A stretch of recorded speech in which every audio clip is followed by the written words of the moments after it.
आज की खबर से खबरदार राहुल जी की सफ़ेद टी शर्ट ने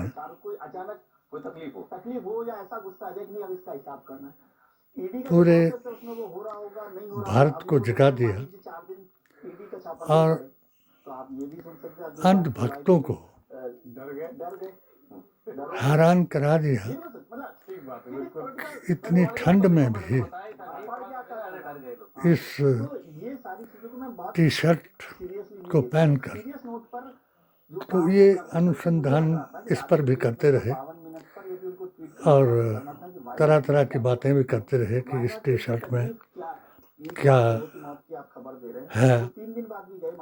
और लोग जोक दर जोक कन्याकुमारी से लेकर के कश्मीर तक दौड़ दौड़ करके क्यों इनकी यात्रा में शामिल हो रहे हैं। और राहुल गांधी भी कभी मोची के घर में, कभी लोहार के घर में, कभी मैकेनिक के घर में, कभी किसान के घर में, कभी किसान के खेत में धान लगाने के लिए, और कभी मणिपुर में, और आज केरला में जाकर के लोगों के दर्द को सुना और वहाँ जो बयान दिया उस बयान ने इनको फिर हैरान कर दिया। जो इनका चक्रव्यूह का बयान है वो एक प्राकृतिक, जिसको भविष्यवाणी कहते हैं, वो है कि जो 6 लोगों का जिक्र इन्होंने किया चक्रव्यूह रचाने में, उन्हीं 6 लोगों का जिक्र मैंने अपनी ऑल इंडिया सूफी सुन्नी जमात और पीडीए के अभियान संविधान बचाओ में किया था। वो 6 लोगों के नाम मैंने भी अपने एक चुरा के नाम पर विधानसभा तक पहुंचाए हुए मैं दावे से कह सकता हूं कि पूर्व उपाध्यक्ष हंसराज को जिन लोगों ने विधानसभा तक पहुंचाया वो चुरा के क्रांतिकारी लोग थे, और जो अपनी चुरा की ऐतिहासिक, सामाजिक और धार्मिक आस्था और अकीदे के लिए अंग्रेज के गजट में भी जाने जाते थे और इस रियासत को सर्वधर्म सौहार्द, सर्व सुख संपन्न रियासत कहा जाता था। वहाँ पहुँचाने में हमारे चुरा मुक्ति मोर्चा का योगदान रहा। और आज की खबर के मुताबिक मैंने अमित शाह जी के साथ हंसराज जी को उनके कमरे में देखा और मुझे आज के हालात के मुताबिक कि जो आतंक, उग्रवाद, अलगाववाद पाकिस्तान से प्रेरित कश्मीर में शुरू हुआ है, उस वक्त भी ऐसा ही वातावरण क्रिएट किया गया था और अनपढ़ मुसलमानों को गद्दार और देश विरोधी उग्रवादियों का मददगार साबित करने के लिए शत्रुघ्न कांड कराया गया था। इनकम टैक्स का जो मामला है 11-12 आईडी भंडारी जैसे उसमें बताया अगर इन्होंने संपत्ति भरी है और जो इनकी दिखी है वो दोनों में कुशल अंतर था। तो उसने इन्होंने कहा केवल डीजीपी इतना कहा कि इनकम इस बात को ना संभालते जांच नहीं तो शायद उस वक्त भी नेशनल एनालिसिस की जांच नहीं रुकेगी। मैं इनकी इस गिरफ्तारी पर रोक है जो आप बार-बार कह रहे हैं अपने अभियान भारतीय संविधान और अपने अधिकार के लिए लड़ता हुआ इनका शिकार हो जाता, क्योंकि उस वक्त भी ऐसे लोगों को जिनको किसी बात का ज्ञान नहीं है, संविधान का नहीं है, तो आज उस चक्रव्यूह की बात मैंने इसलिए सार्वजनिक की कि हमें सुन्नियत के लिए या अपने अकीदे AISSJ के लिए या PDA के लिए राष्ट्रभक्त होने का प्रमाण कोई पार्टी, जात या जमात नहीं देगी। इसका प्रमाण हमें संविधान देगा, जिसके लिए हम कृत संकल्प हैं, और यही संविधान हमारे सभी धार्मिक ग्रंथों का महाग्रंथ है, जिसमें हर बात का बयान है। मेरी जब सेहत खराब हुई तो ऐसे ही गद्दार मुसलमानों का अपनी कंस्टिट्यूएंसी में भी इसी हमारे मेरे आदरणीय कह सकता हूँ, मैं मामा जी भी कहता हूँ उनको, मैं उन मुसलमानों को सिर चढ़ाया जिन्होंने हमारे आपसी सौहार्द को बिगाड़ करके मंदिर मस्जिद पर, मंदिर मज़ार पर, सामुदायिक भवनों पर भ्रष्टाचार कराया। और हमारा जो मेन मुद्दा था किसी भी सरकार के साथ क्रांतिकारी चुराई का, वो था चुरा को अंग्रेजों के गजट के मुताबिक सर्व सुख संपन्न बनाने के लिए कुश का कश्मीर बनाने का मैंने प्रस्ताव रखा था, यानी ऐतिहासिक पर्यटन स्थलों तक राजमार्ग हों और हमारी इन धारों को, जिनका जिक्र मैंने और देवल जी ने अपनी किताबों में भी किया, जिन ऐतिहासिक स्थानों का, धार्मिक स्थानों का हमने जिक्र किया, और ऐतिहासिक सड़क को, राजमार्ग को, पर्यटन स्थल मार्ग को धूमल जी की सरकार से मंजूर करवाया। और आज जात, जमात और धर्म के नाम पर इसी हमारे MLA ने करोड़ों का घोटाला इस पर कराया। जब मैंने मोदी मिशन का महामंत्री होने के नाते अपनी 7 सूत्रीय पेटिशन के जरिए अमित शाह जी को बताया, वहाँ से एक ज्ञापन आया और इसने इन्हीं हिंदू मुसलमान जो इसकी बात पर एक दूसरे को नीचा दिखाने के लिए जात, जमात और धर्म के नाम पर करवा रहे हैं, जिसका मैंने नरेंद्र मोदी 2012 का एक केस नरेंद्र मोदी सरकार में नहीं हुआ है। 2015 में ईडी ने इसको पेकुलर पे क्लोजर लगा दिया था।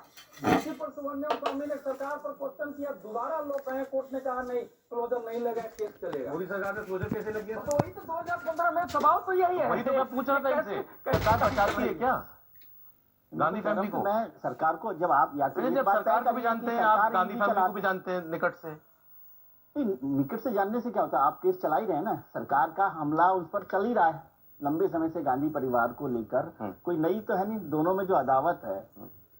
मोदी सरकार में और गांधी परिवार में, वो तो कोई नई चीज नहीं है, सबको जाहिर है। लेकिन मैं कह रहा हूँ कि इस केस को जब यहाँ सेटल करने में ये आप एक्सक्यूज मत दीजिए कि कोर्ट को मज़ार को भी गिराया गया, आप जैसे प्रोसेस करेंगे उससे कम्युनिटी रहेगा। सेंटर को गिराया गया एजेंसी जो है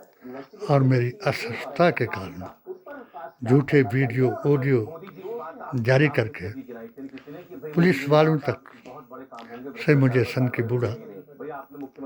कहलाया गया। मैंने इससे मिल कर के बात की कि मामा जी अभी आप पैदा नहीं हुए थे, मैंने तब चुरा को आज़ाद कराने की कसम खाई थी और मुझे एक मंत्री ने ये जवाब दिया था कि अभी तक वो माँ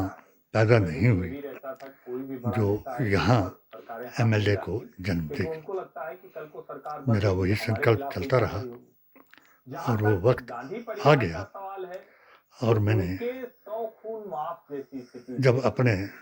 इस उद्देश्य को पूरा कर लिया तो मैं इनकी माँ की समाधि पर गया और अपने कुरान और अपने नबी के फरमान के मुताबिक कि मुर्दे सुनते भी हैं और देखते भी हैं, उनको बताया कि अगला हमारा कार्यक्रम जो है वो इनको हिमाचल प्रदेश का मुख्यमंत्री बनाने का है। मगर यही मामा साहब उन लोगों की बातों पर जिनका ना कोई धर्म है ना ईमान है, जिस आरक्षण की वजह से हमने इनको टिकट दिलाया उसी आरक्षण को मिटाने वाले के साथ इन्होंने शाना बशाना काम किया और हमें हिंदू मुसलमान करने के लिए बदनाम किया और मेरे ऊपर इनके मुल्लाओं ने कठमुल्लाओं ने फतवा दिया कि वो इनकी समाधि पर जाकर के उसने पूजा की और शायद इसको पूजा बताने वालों को मैं एक बार पिछले भी एमएलएस को ये कहा था कि जो प्रकृति से टकराएगा, कुदरत के कानून को मिटाने की कोशिश करेगा और अपनी इच्छाओं के जरिए से कानून बनाकर दूसरे पर हावी करने की कोशिश करेगा, वो मिट जाएगा, क्योंकि मिट गए इसे मिटाने वाले और तू भी सुन ले ऐ जमाने वाले। मैं इतना ही कह करके मैंने आज अपनी इस खबर से खबरदार किया कि जो चुरा के विकास के लिए ये गृह मंत्री महोदय को मिले उसको सार्वजनिक करें। 1998 की स्थिति को यहाँ के दकियानूस मुसलमानों और घटिया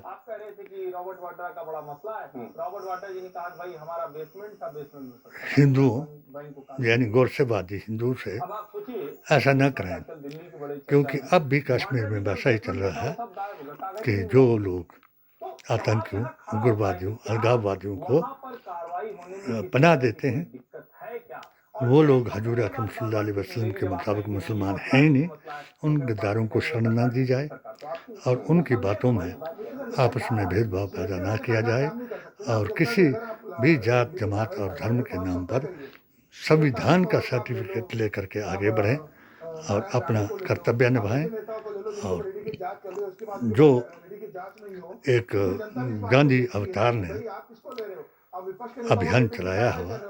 उसमें शामिल हो जाएं। जो भी बयानबाजी हो रही है तो मैं इंडिया टीवी वालों को फिर एक बार कहूँगा कि आप जो बातें हिंदू मुसलमान कराने के लिए और राहुल गांधी को मुसलमान बनाने के लिए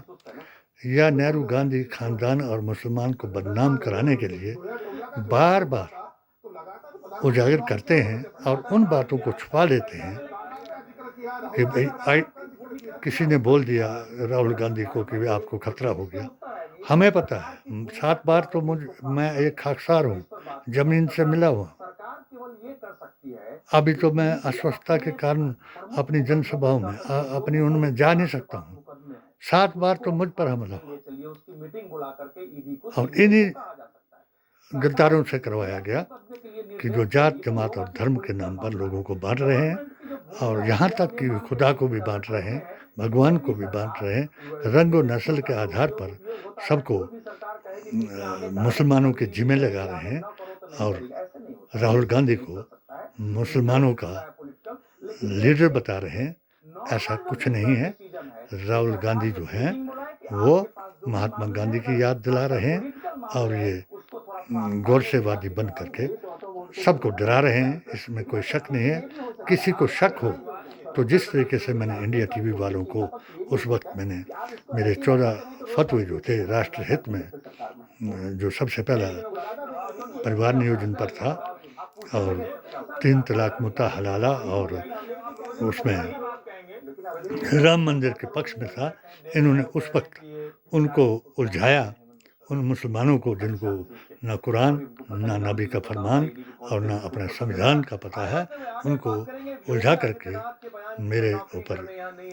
ऐसे प्रहार किए। आज भी उन प्रहारों को मैं डरता नहीं हूँ और ना ही डरूंगा, सच कहता रहूँगा। तो हमारा जो इन्होंने पीडीए में भी दरार डालने की कोशिश की कि भाई ये मुसलमान हैं और हरिजनों के साथ या उनकी बात करना इसके लिए अच्छा नहीं है। संविधान को जो नहीं मानता तो वो चाहे किसी धर्म को भी मानता हो, मैं उसको झूठा मानता हूँ, क्योंकि संविधान ही सबसे बड़ा ग्रंथ है और इसके आधार पर हम उन लोगों को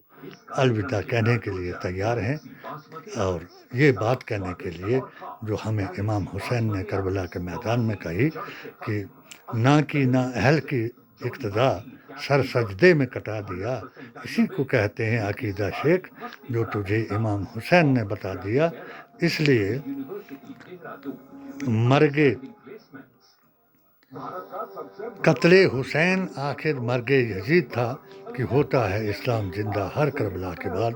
हम हर करबला के मैदान की तरह ना अहल की इक्तदा नहीं करेंगे और किसी से नहीं डरेंगे, सिर्फ संविधान की परवाह करेंगे और अपने अधिकारों के लिए लड़ते रहेंगे। जय हिंद, जय भारत।